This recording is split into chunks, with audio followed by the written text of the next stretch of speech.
Hey, hey, hey, it is a beautiful day, and when I say that, it's not because the sun's out, it's because the clouds are out. Woo-wee. It's around, I don't know, about 5:30 at night. Not gonna get any sunset tonight. They're calling for more rain. We got a good rain last night, we needed it. And there'll be a lot more sunsets, believe me. Unfortunately, the sunsets, though, it'll be with this camera, and I don't know how good, well, I know how good this one is. It isn't good. And when I say that, it just doesn't, like the Sony was better, and I already said that before, so I'm not going to reiterate. So we'll do some more sunsets, and we'll get it with this camera.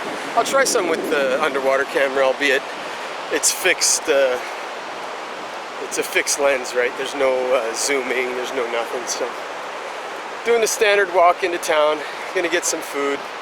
You know, I didn't do anything yesterday. Well, gym, did squats, and then I walked on the beach. My legs were like lead after that, and it was really humid, and the humidity just kills. Me and the fam went out for pizza last night. A beautiful pizza. I didn't take the camera, just forgot. There's a pizza with a real pizza oven, like, you know, the big brick, like huge pizza oven. Beautiful pizza, you know. Once again, this is specialty food, so it was a little bit more expensive than the $12.50 for the 6 of us. But when we fed the 6 people, we only bought 5 meals because the young one doesn't need a whole meal. We just gave some for her, but it was $30 for 2 huge, large pizzas. You know, pepperoni, cheese, ham, pineapple, you know, what anybody wanted. Oh, what do we got here? A fish. I ain't gonna eat it, but I'm surprised the birds haven't come in on that yet. You know, I'm sure that's good eating. It looks like an eel. That doesn't look like a fish. I'm surprised the scavengers aren't down here just decimating that thing yet. So. You know, we'll see. But yeah, so 2 huge pizzas, then this mushroom, potato, and cheese dish. You know, bubbling cheese and just completely filled with potatoes and mushrooms. And they gave you a whole whack of pita bread, and you just kind of spread it on the pita bread and you eat that up, and it was delicious. $30. That's with Coca-Colas, beer.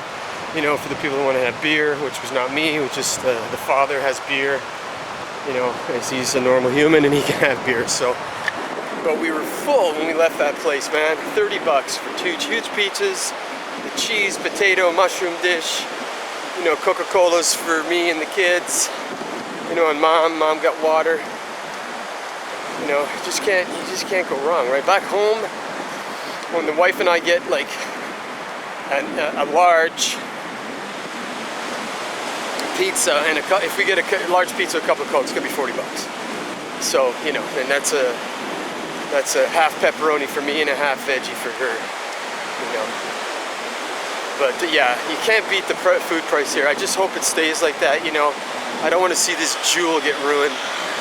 But anyway, yeah, traveling down on the beach with the motorcycle with the family. And we were reminiscing, we were like, you know, just talking about how it used to be. You know, because the family's doing much better now than 12 years ago when I first moved here. I mean, their mode of transportation back then was motorcycle. That was it. So it'd be the dad in the front, 2 kids in between, and mom in the back on a 250. So, you know, but, you know, it is what it is. They have a nice van now, so things are better, you know, the teaching. You know, as it goes, they would be considered, you know, middle, upper middle, because they have a car. You know, their kids have nice clothing. You know, they you know, by standards here, you know. I think their monthly wage for being professors at the school, I'm gonna say it's about $300 American a month. That's what they get. So. Plus whatever else they do online, you know, with the internet teaching, you know, because people pay online because you can do that. I should have done that, you know. Geez, I gotta practice my Spanish more. It was good last night, you know. I was able to You know, talk with the kids. That's how you learn. Talk with the kids. You know, but yeah, just a couple of observations. You know, just a couple of observations. You know, about I'm getting a lot of time to surf the interwebs and listen to a lot of pundits, I guess, if you want to call it. And what I've noticed is seems to be a change of, or a birth of something. I don't know what you call it, but like I listen to, like, you know, Colonel Wilkerson and McGovern, Ray McGovern, and a lot of those people, just to get an idea about what's going on in the, you know, I try to listen to them all. I do listen to the mainstream still. I'll go on the propaganda networks, because I've got them on the YouTube, and but most of them is, you know, car chases, you know, man with axe gets shot by police, you know, or tasered by police. There was a good one, I think it was in Toronto. I can't be sure, but the meat and potatoes isn't really there. But what I've noticed is, and I don't know if you guys have made this observation, that there's a lot of alternative media pundits out there, and they seem to be all, you know, spouting the same thing. And I'll just go through a couple names, and I'm not railing. I'm not saying that these guys are shit, or no. But I've noticed that they're, like, I've been doing this I've been on YouTube since 2006. I started making videos in 2010. You know, and I've had my feet in the waters, as it were. You know, my finger on the pie of YouTube and all that. And you know, and all of a sudden I see these new, you know, I don't know if they've been around forever, and all of a sudden, you know, like the Danny Haifongs, the Dialogue Works, who else, you know, there's a whole bunch of them, you know, and then it just seems to be, all of a sudden, you got a lot of, because they're doing the same thing. They just make the rounds, and all of these, you know, these guests, you know, seem to be making the rounds. Like, let's say Ray McGovern and a couple, there's one of the CIA analysts, there's Scott Ritter, of course, the Colonel Doug McGregor, of course. Now, I don't know, I'm pretty sure that they would get paid. Like, if I called them up and say, hey man, you want to do video? I'm sure they would say, yeah, sure. You know, what's your, you know, and then I'm a nobody, so what's your viewership? How many people on your channel? Blah, blah, blah, blah, blah. But for me, it just seems all of a sudden. And of course, it's what I would call the realistic narrative. You know, you've got the bullshit story, you know, that the U is winning and the R is being decimated, you know, and that, you know, and then if you look at the other sandbox, you know, that all of the stories about what's been going on with Hamas and all that stuff, the H and the other, you know, so there's two stories, there's two distinct narratives, you know, but I've noticed it just seems to be, now, is it the Matrix algorithm that's picked up on the fact that, you know, this is what I'm watching, so that's what's, and it just seems to be more and more, like I'm talking like 2 and 3 and 4 videos a day, you know, for an hour. I can't do all that. You know, mostly I'll just pick one, depending on what the subject matter might be, and then I'll just listen to that one, because they'll do the rounds, right? So, but I have noticed that there just seems to be, all of a sudden, the money seems to be shifted. Like, we could, you know, remember the Tim Pool thing, where there was something about monies being distributed to these alternative networks, and then you know, they were making noise that Tim Pool was taking money for, and I don't want to, I'm loosely quoting here, because I don't really remember exactly, but I just remember there was this entity that was doling out money, and these people seem to benefit of it. Now, I'm not in that club. Nobody has contacted me. I don't see my email being flooded with any kind of requests for me to do anything. But it's just an observation. Like, it's just an observation. I'm not saying, you know, I'm not arguing the pros and cons of what they're saying. I'm just saying, all of a sudden, you know, since, oh, I don't know, last 6 months maybe? A little longer than that. You know, before I left Canada to come down here anyway, for sure. You know, and then, you know, all of a sudden, and then once I started hitting, then of course all of these other ones would, and then I would click on it and say, oh yeah, this guy seems to be, so I'll subscribe to him, and, you know, the Danny Haifongs and the Dialogue Works, you know. I mean, Monkey Works has been there forever. You know, I go to Monkeyworks, you know, to get some intel. I'm not on board with half the shit that comes out of his mouth.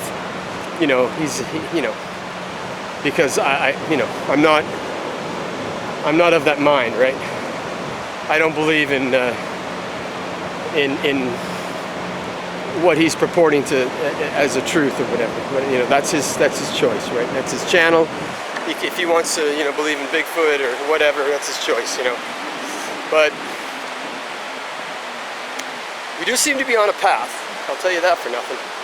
You know, it's not good and orderly. I can tell you that for nothing either. Like, it's not, you know, because there's a lot of talk. And if the Western nations keep going the way they're going, they're going to find themselves very isolated very soon.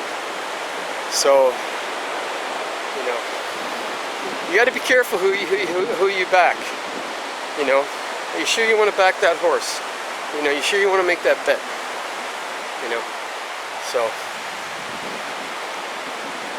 But yeah, it seems to be getting a little nutty out there, especially with the rhetoric, especially lately with the, and the gift that keeps on giving, right? And I was watching Jimmy Dore, and he was talking about why the Orange Man bad has got the media so turned around, because he just keeps changing day to day. You know, just when one story breaks and they're trying to spout off about that, then it'll just go to the next one, and it's a military tactic. You go to Jimmy Dore and you can watch Jimmy Dore. I mean, some of the shit that comes out of his mouth I don't agree with either, so, you know, but the only thing I have to rail on that guy for his channel is that with all the slaves he's got working for him, you know, whatever his other half there, what, I can't even remember her name. You know, police your chat bot, police your chat channel, police your like, they just, and he doesn't reply to any comments, so like, don't even waste your time. And especially if I'm in if I'm in the Foot Locker, as it were, the making comments and not going in. What do you go? Oh, shadow ban, yeah, it's completely banned now. Like, I don't even waste my time making comments anymore unless it's on some kind of car chase channel. Voila. You know, then I'll just say, yeah, that was a great wreck or whatever, but literally, like, no way I make a comment, it doesn't anybody. But, you know, that's why I dumped Neil. You know, I thought that,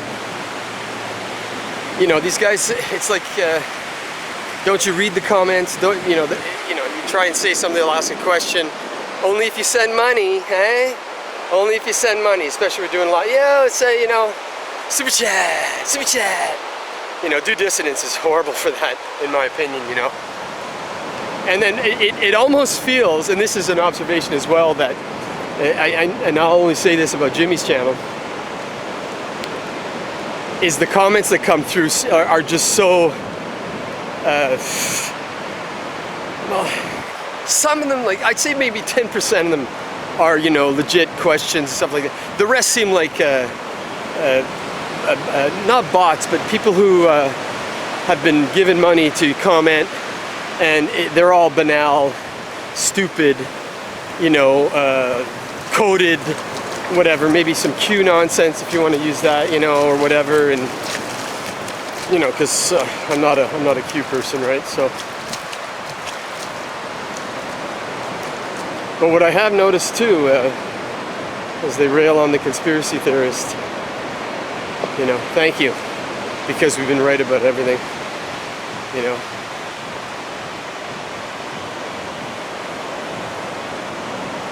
Oh, somebody's car is, yeah. Good luck bum starting it on the beach. Good luck. Oh, got it going. Got it going, and then it died. Well, it's easier to push it down than it is to push it up. But if I were you, I'd be getting it off the beach real quick. Anyway, good luck, peeps. Good luck. So, yeah, so just some observations. I'm not railing on their channels per se.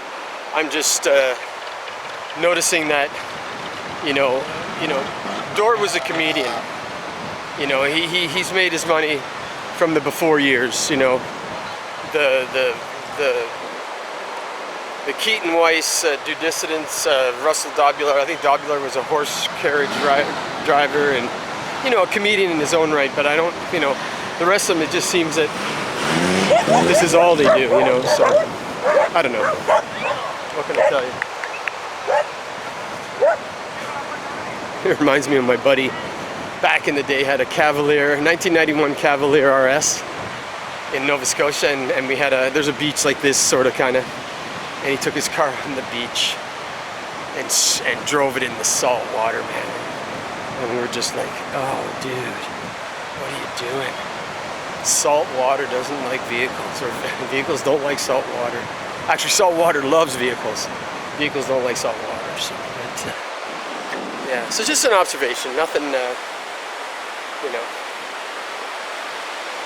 smash that like button, you know, like, never, please, don't, no, thank you. Don't, you know, don't thumbs me up, don't follow me, or, you know, don't send money on Patreon. I don't have one anyway, or YouTube, or PayPal, or whatever, you know. E-begging, as I call it. You know. And I'll just say this, and I know I'm going to get railed on for it, but I had a real job. So, sorry. Because this yapping, festering abyss, this orifice that I've got at the bottom of my head, you know, these are my opinions. These are my talks and my thoughts on what's going on in the world. And, you know, I feel dirty if I get paid for it. You know, I wouldn't, you know, I'd be like, really? No, that's not, no thanks. You know, I'll give the money to charity. You know, so that's just my opinion. Everybody's on the beach. Voting day tomorrow. My family's gone for a trip to home because they have to go home to vote, but they'll be back tomorrow. So they just drove up today. You know, went to Puerto Viejo. It's about, I think it's about a 3 to 5 hour drive depending on the traffic. You know, because the roads are all tiny, right? There's no real, like even the road from Guayaquil, when you hit the highway, you know, there's people running out trying to sell you, like, you know, coconut water, you know, when you go to the toll booths and stuff. So it's not like the American interstates, you know, where people are traveling around. That, you know, there are people that drive in their big Western vehicles. There's, you know, the rich here have, you know, nice BMWs, and few and far between, but they're the ones that barrel around. Most of the cars are jalopies. So, you know, like the car that we have, that's an 80 kilometer, 90 kilometer an hour vehicle, and he never takes it over that, you know, so they just to get to their destination, because it's wear and tear on the vehicle, right? So, yeah, so they'll be back tomorrow after voting, but they had to go, no booze, and from what I gather, if you don't vote, you get fined. Like 200 American, I think, is the fine, and that's a lot for them. Like, if you think about it, $300 a month is what you make on your job. If you're getting fined 200, well, that's a good chunk of cash. So, you know, you don't want that. And yeah, no booze while they're voting, especially on the day of the election. I don't know. Like, we were out last night, and they were selling beer in the restaurant. So, and he had a beer. So I'm going to assume that yesterday was okay. I don't know about today. You know, the day before, they want everybody sober. Which is kind of a good thing, eh? They don't want everybody whacked out on drugs or whatever, you know, or all drunk or whatever, pushing the button. Or maybe they, in the Western nations, they probably do. Well, at least they want you distracted, you know. They want you to, you know, get you loaded so you vote for the right person, you know. So, you know, we'll buy you a case of beer if you vote for this guy. Because down here, that's what it would be, eh? You'd be guys on the... Hola, chico.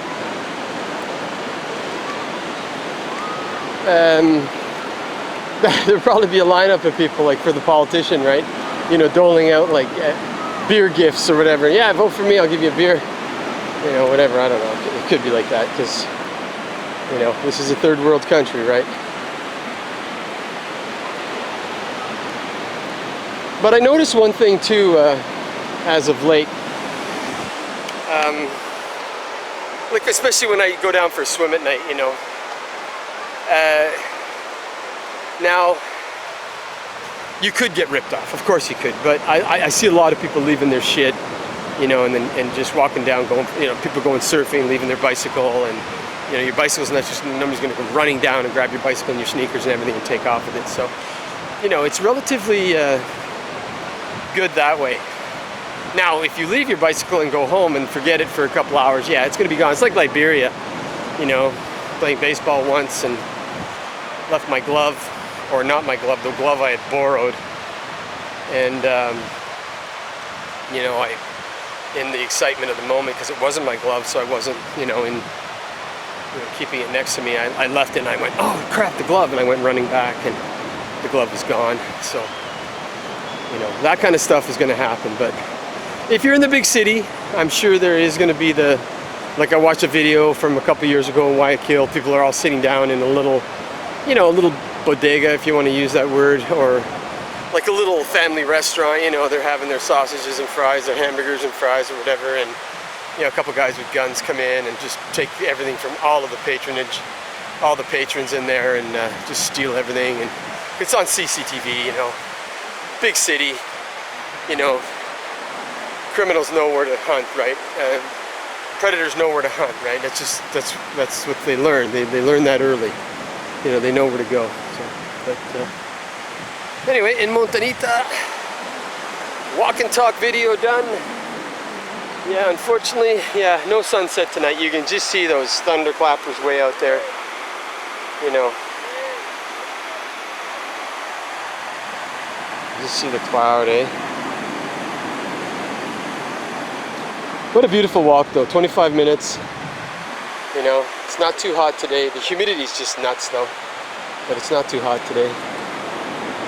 But the beach looks nice and crowded. I can't wait for Carnival, of course. It's going to be nuts. I'm looking forward to that a lot. So I'm going to walk around and then I'm going to get some street food. I'm going to see the sights and then head home. Maybe I'll buy a cigar. Anyway, peace to you and yours, and we'll hope to see you on the flip side.